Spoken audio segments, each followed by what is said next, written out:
Kick-ass confidence for the woman who wants more passion, power, and personal style.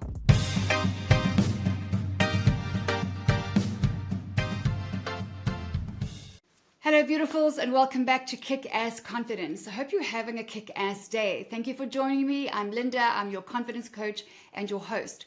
And today we are wrapping up part 3 of the 12 characteristics of a confident woman. Not the be-all, end-all, not an exhaustive list, not the finite, definite version, but 12 characteristics that I have observed confident women sharing in common. And it's really interesting when you get to watch and study and just sit back and look at how a confident woman behaves and speaks and stands and sits. And I'm talking about true self-confidence, not confident in the workplace where she dominates and then not elsewhere, but in any situation. And in my 35 years of business, my short little 52 years in life, I have not come across many confident women. We are on a mission to restore self-esteem here at Linda Page, to build self-confidence, and to harness the power of personal style. That's what I do as a confidence coach and a stylist, is to restore self-esteem, to boost self-confidence, and to harness the power of personal style, because style is just a skill anybody can learn, and it is a gift. Dressing well is a powerful people skill, and life is all about people skills. The better you are with people, the better you are able to connect with different people of different cultures, ages, professions, industries, backgrounds, and so on, the better you're going to do in life. People skills are powerful. Dressing well is a powerful people skill. My strategy, Dress to Connect, is not about dressing for success. It's not about dressing to impress. It's Dress to Connect. It's a game changer. There is no style strategy like this out there in the world. And the primary difference here is that it's about connecting. Whereas dressing for success and dressing to impress is about you, dressing to connect is about you and those around you. Because you are wired for connection, my friend. You are wired for community, for conversation, for color, and for connection. Okay, so let's get on to the last few characteristics of a confident woman. At characteristic number 9, this might surprise you. She has fun. Yes, confident women have fun. I have noticed confident women who truly are confident in their skin, who are living a life that they love living. They know they haven't arrived, because there is no final destination until we take our last breath on this earth. But she has fun. And fun is actually a reflection of mastery. There is so much evidence out there. If you just have a look at the Olympics, at elite level athletes, they talk about, and is it Simon Sinek? I think it is Simon Sinek, yes, on YouTube, who often talks about the difference between a top athlete and a good athlete is when they are interviewed, and the journalist often says to them, like, are you nervous? A really good athlete is going to say, yeah, I'm feeling nervous, but I got this, I back myself. And the difference they noticed is that when they interview and ask the same question of elite level athletes, those who seriously dominate in their game, their answer is, I'm excited. I'm excited because they have done all the work. They do the visualizations. They do the writing down. I just watched recently, she's a gorgeous woman, American woman who just won is it the 200? I think it's the 200. I stand corrected. There's a Canadian woman. And then there is, they've all got such beautiful names. Man, I just watched the Olympics, and I just watched prior to that, 3 months prior to that, I watched her on Netflix. Amazing, amazing documentaries, by the way. On Noah Lyles as well. I saw the Noah Lyles Netflix documentary. Oh my gosh, that is next level. You want to learn about confidence? Go and watch these people. I don't think they don't have bad days. Don't think that they don't have setbacks, and sometimes they think, damn it, am I going to win this thing, or am I only good enough for second place? Go and watch. I love sport. My favorite movie on the planet is, and I love fiction, is sports movies. But so many sports movies are actually based on real stories. They're so inspiring. It's my favorite kind of movie on the planet. And then documentaries on tennis and Formula One and athletes at the top of their game. Incredible. I'm not a tennis player, but I love watching And I'm not a Formula One enthusiast either, but I love watching them. It's incredibly inspiring. It's about confidence. You need to go and watch it. You will take away amazing practical nuggets and you'll be inspired. But people who are truly confident have fun. And if you're like most of us, if we have something else in common, it's that women need to have more fun in life. You need to schedule it. If you need to make time for it, then that's what you need to do. We get busy. We're moms. We take care of our marriage, our kids, our community, our business, our church, our projects. Where do we fit in? Where does fun fit in? Where does adventure fit in?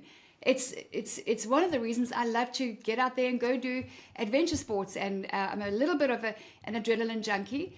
You have to make time for fun. And the more that you do it, the more that you will enjoy the dopamine release and all the laughter and all the, even if you go, bungee jumping or paragliding, or maybe you love scuba diving, but, or maybe it's just, maybe it's something quiet. Maybe it's something just with you and a friend, or just you by yourself. And it's fun for you to go to an art class. Whatever it is, you need to have more fun in life. And fun people are fun to be around. You will attract more like-minded people. It's so, so important for women to stop and to go to our schedules and create space for having fun. Really important. And that is a characteristic number 9 of the 12, is I have seen that confident women actually have a lot more fun than most, because they made time for it, then they started doing it, then they started really enjoying it, and now they won't do without it. So having fun is a key characteristic. At number 10, a confident woman acts with courage. Now, this is an interesting one, because a lot of, I'm going to go to a Christian perspective on this one. It's like, it says, be of courage. You have a spirit of power. You have a spirit of courage. Nowhere does it say you're not allowed to feel afraid. We've spoken about this quite a lot. You are allowed to feel whatever you feel. Just don't act in anger. Don't act in fear. Don't act. You have to act with courage. And acting with courage means that you are perhaps feeling a certain way. You need to address how you feel. Give your feels the time and day. Give them time and attention. And then they will go on their merry way, or their sad way, or their mad way. But if you push those feelings down and you just speak, words of life, and you get out there and you're actually not addressing your heart. You're not addressing your feelings, your emotions. And whilst emotions are not always a representation of the truth, they are your truth at the time, right? There is this regrettable tendency out there to not give any time and attention to our emotions. And then the pendulum can swing the other way and give too much time and attention to damn feelings. I mean, you can feel your feels, but come on, what are you going to do about it? At the end of the day, the only thing standing between your status quo and that tomorrow that you're after is action. It's not a feeling, it's action. So acting in courage is what a confident woman does. And it doesn't mean that you don't feel nervous or afraid, whether you get into the boardroom for a big meeting or a contract or a decision or a negotiation, whether you are meeting someone, a girlfriend perhaps that you've had a fallout with, that you want to go and maybe see if it can be repaired and restored. That takes some courage. If you are looking to launch a business, write a book, or put your hand up for that promotion, that takes courage. But a confident woman acts in courage.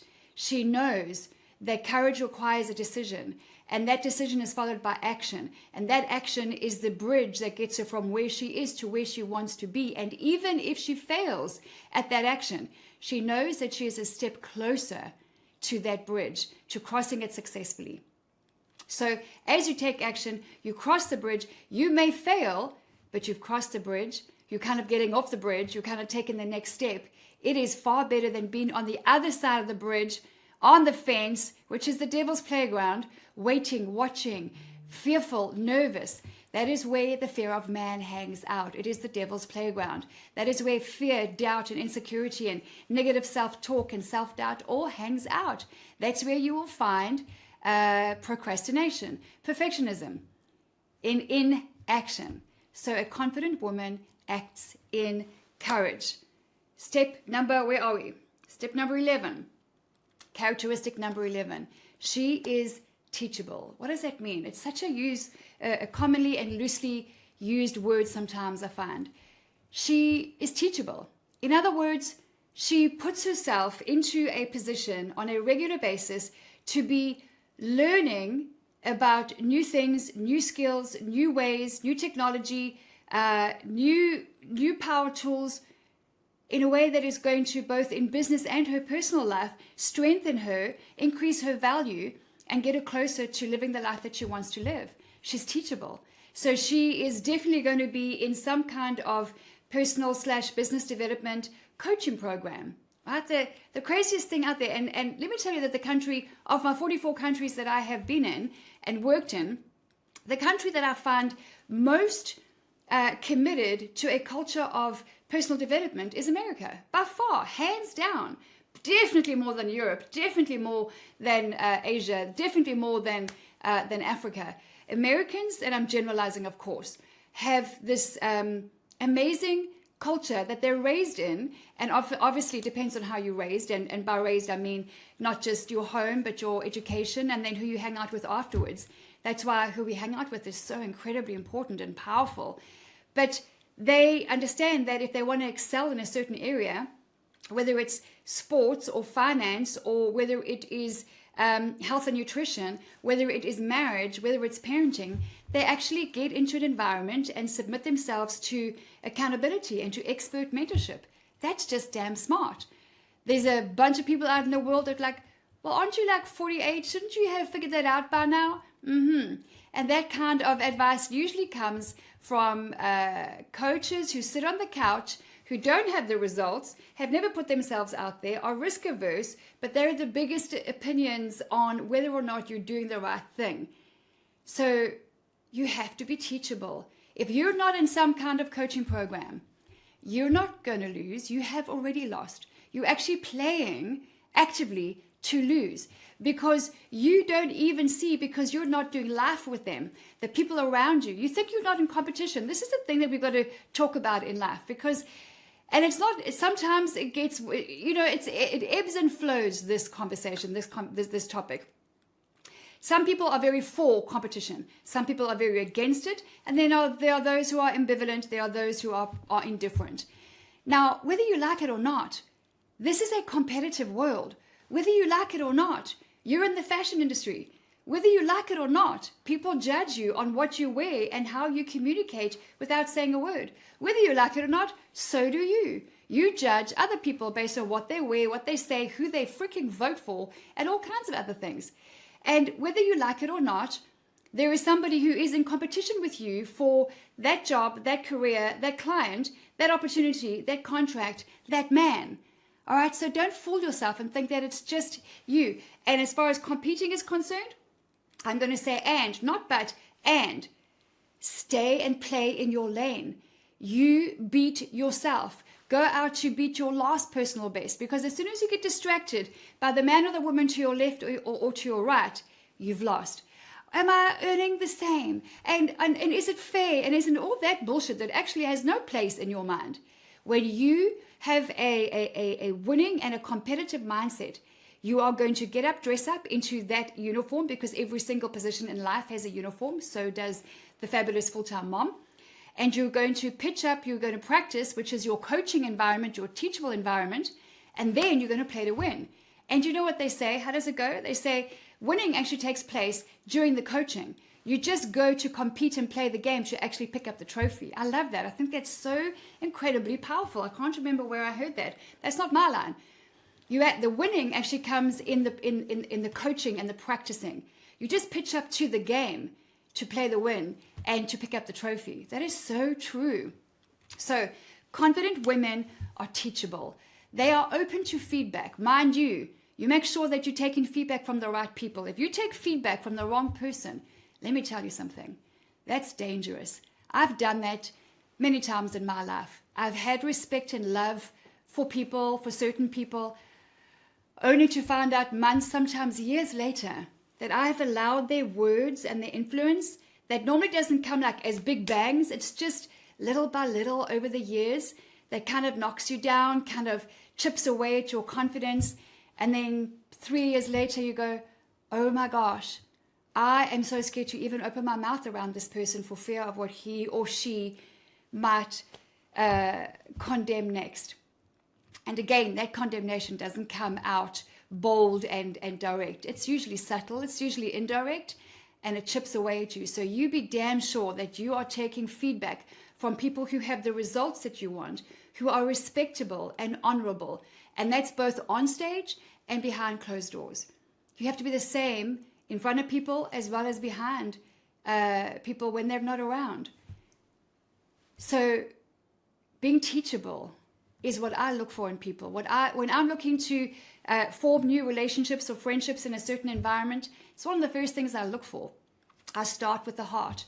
Is this person teachable? How do I know? Because they said so? No.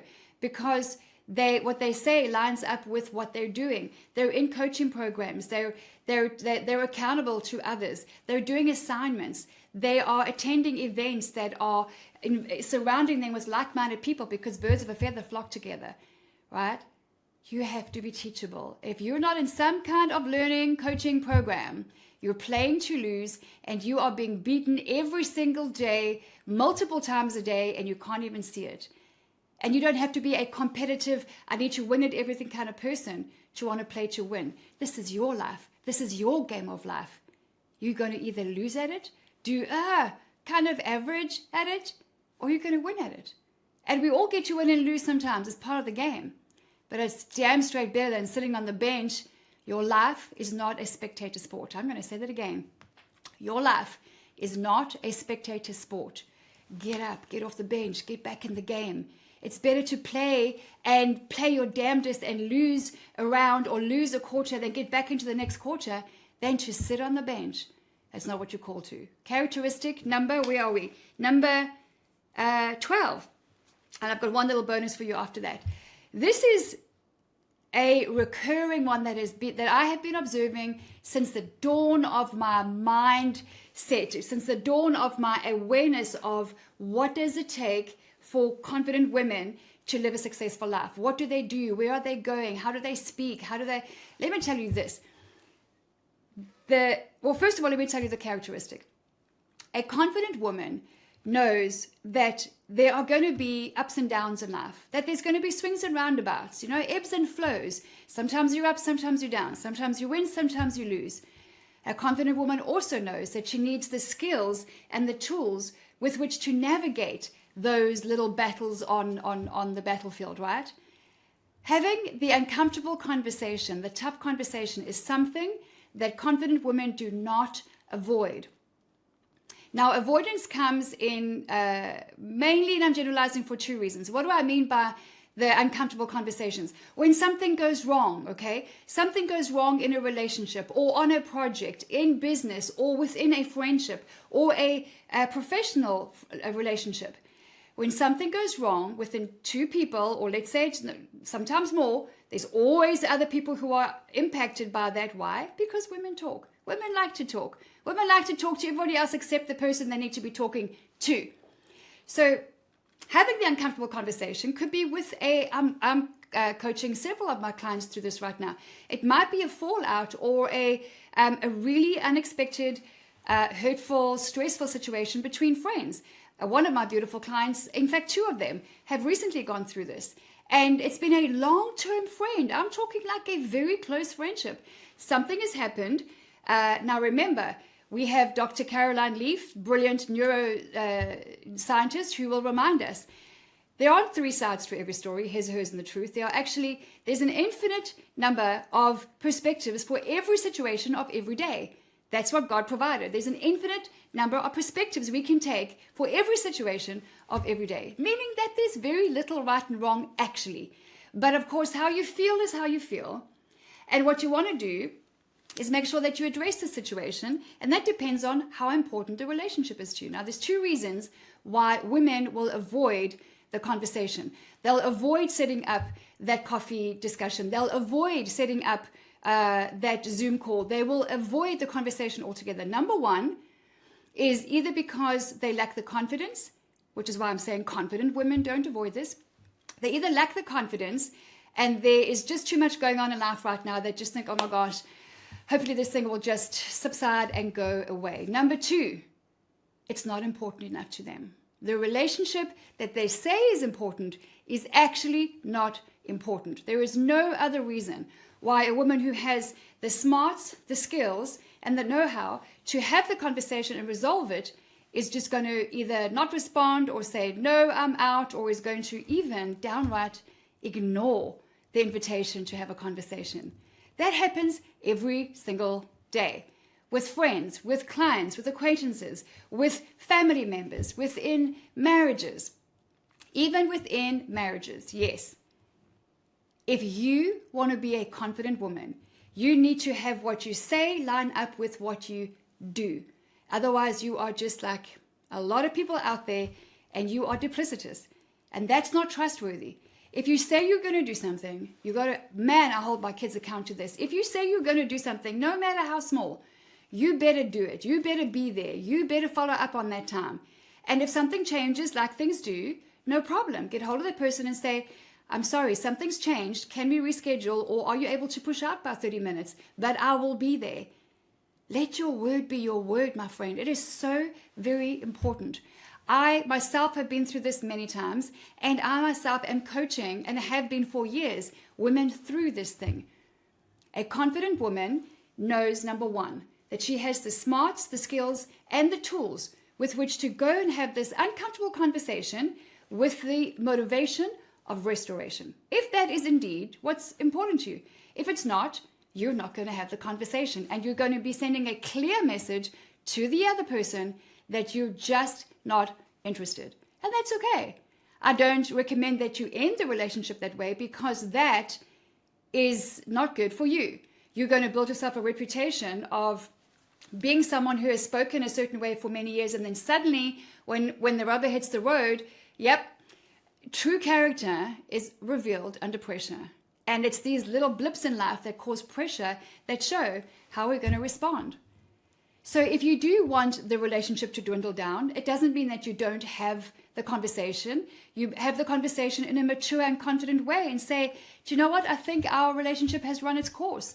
I think the reason for our season may be coming to an end. And hey, thanks for what we did share together. Or thank you so much for being on this project team and being a key player. It's been phenomenal. Whatever it is.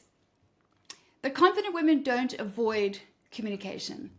They make a decision. Is the relationship important or not? If it's not, they will have the conversation and direct it in that direction. And if it is important, the relationship, they're certainly not going to avoid it for fear of. Sometimes it's hard speaking to somebody with a bold, strong character, right? Sometimes you get 2 bold, strong characters. What's going to happen then? It comes down to one simple thing. Your heart. Everything starts with the heart. What's your motivation? Is it to be right in this conversation, or is it restoration? It's that simple. It's that simple. So, characteristic number 12. Have the uncomfortable conversation. Get out of your comfort zone. Get out of your little perspective. Step out of that mindset that you have told yourself is absolutely right from every factual and logical perspective. Humble yourself and go have the conversation. You will be glad that you did. You'll be respected for and trusted for the fact that you did. And what you say will line up with what you do. Because a disconnect there is always going to communicate distrust. All right, and as a bonus number 13, I'm going to end off with red. Enough said. You've heard me talking about red. You've heard me talking about being on a mission to paint the world red for years. If you're new here, hey, welcome. I'm so glad you're here. Red communicates confidence. If you want to get out of the background and start attracting positive people, positive opportunities, if you want to attract the eye of Mr. Right, if you want to attract the right kind of projects and opportunities and people your way, you want to use fashion and color to communicate confidence. Confidence is key. The world is looking for and attracted to confident women. That's why we've just spent the last 3 episodes on the 12 characteristics of confident women. I don't come from confidence, but boy, have I studied it, have I observed it, have I explored it, have I applied and tested it, and have I achieved it. I am self-confident. I absolutely trust myself. I believe in myself. Do I go through knocks? Oh my gosh, of course. You do life, you build a business, you get out there, and you're going to get knocked down by those who just don't want to see you fly. That's up to you as to whether or not you're going to fly again.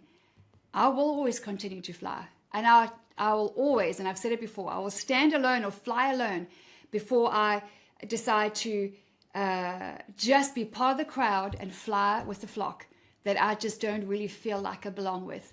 You got to find your birds. You got to find your feathers, okay? You got to find your like-minded people, especially women, and flock with them. Be in community with them. Build each other up.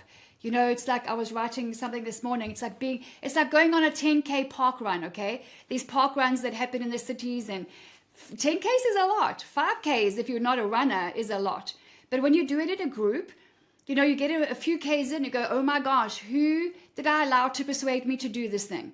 But then suddenly, you know, when you slow down and you're walking, a runner will come past and she'll say to you, hey, you got this, good job. I love your funky socks. And then you get a bit of energy and you get to 5Ks. You go, oh my gosh, I'm halfway. Then you're almost at 6.5 Ks. And like now you're starting to feel it, okay? Now that dodgy knee is feeling a bit dodgy and your feet are burning and you start walking again.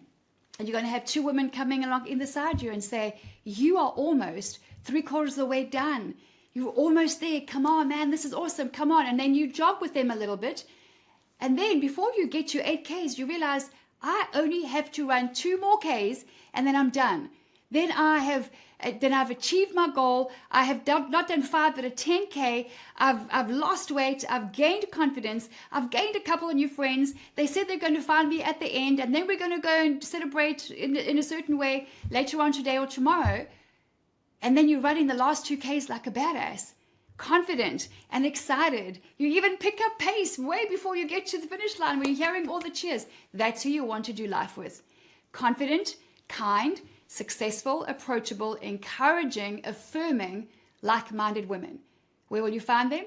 Well, www.lindapage.com. Go straight to school, SKOOL.com. It's in the description below. School.com/Linda Page. It's totally free. Come and join the conversation. We are doing 3 things: restoring self-esteem, boosting self-confidence, and harnessing the power of personal style. That all contributes to a confident woman, which, by the way, my friend, you are designed to be. You're designed to arise and shine. You're designed to get up, dress up, and be that bold light on a hill. You can do it. If you are letting your painful past limit your career and your faith and your relationships and your confidence, come and join us. It's free. And as you walk in the front door, I'm going to give you a gift called Kickstart Your Closet. It's a free, almost $297 valued online course that you can do in a matter of hours one weekend to take control back of your closet, to cull your closet, get organized, to simplify and systemize your wardrobe, to take the stressing out of dressing, and to learn how to get up, dress up, and just to arise and shine. That is what you are called to do. Doesn't matter who you are, where you've come from, what you've been through. Most women, unfortunately, have been through some form of physical, emotional, sexual abuse or trauma. Your past doesn't define you. It is part of you, and you could either let it dominate you and hold you back, or you can do some grief recovery, learn to heal from it, and turn its pain into purpose and take it forward into your future. That is powerful. That is what a confident woman will do. We're going to wrap up there, beautiful. Thank you for joining me. Thank you so much for tuning in, whether you're watching or just listening. Wherever you are, I hope that you know that the woman in the mirror is a drop-dead, gorgeous creature like none other. There is nobody else like her on the planet. You are beautiful. You are smart. You're intelligent. You are brilliant. Please join us at school.com and get in, observe the conversations, see what's going on, ask some questions, drop a photo, introduce yourself and say, hey, I'm new here and I don't know if I'm going to stay and play. I'm just checking it out. Or, hey, I am checking this out. I'm new here and, what's going on? You'll see that in September, we're 2024 now. September, we are doing a Sweet September call to action. It's not a challenge. Challenges can come your way and you can accept or reject them.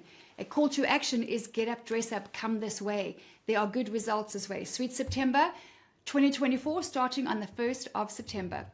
With a 1st of October, wide open, awesome, fun debrief on video Zoom. You want to come on in, okay? Come in the front door. You'll find yourself surrounded by women who are waiting to encourage you, waiting to celebrate your successes. Community is very important. And I love you and leave you. I bless you. Thank you again for being here today. And I hope that you will respond to the call to get up, dress up, and be the bold light on a hill that you are called to be.